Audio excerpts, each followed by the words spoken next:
John Pahad ఎత్తిపోతల పథకం పనులు నత్తనడకన సాగుతున్నాయని ఏజెన్సీ నిర్వాహకులపై నీటిపారుదల శాఖ మంత్రి ఉత్తమ్ కుమార్ రెడ్డి ఆగ్రహం వ్యక్తం చేశారు. సూర్యాపేట జిల్లాలో పర్యటించిన మంత్రి పాలకవీడు మండలం బెట్టే తండాలో ఎత్తిపోతల పనులు, జాన్ పహాడ్ ఎత్తిపోతల పనులు పరిశీలించారు. సుమారు 270 కోట్ల వ్యయంతో నిర్మిస్తోన్న జాన్ పహాడ్ ఎత్తిపోతల పనుల పురోగతిపై ఆరా తీసి మండిపడ్డారు.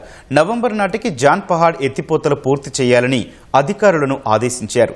పనుల్లో జాప్యం వహిస్తే సహించేది లేదని అధికారులను హెచ్చరించారు. ఈ జాన్పాడ్ లిఫ్ట్ ఇరిగేషన్ యుద్ధ ప్రాతిపదికన పూర్తి చేయడానికి మా సంపూర్ణ ప్రయత్నం చేస్తున్నాం. ఇప్పుడు జరుగుతున్న ఈ పనుల పురోగతి ఇది అసంతృప్తిగా ఉన్నది. నాకు ఇట్లయితే కుదరదు. నేను పోయిన సంవత్సరానికి ఈనాటికి అంత నాకైతే ప్రోగ్రెస్ అనిపిస్తలేదు.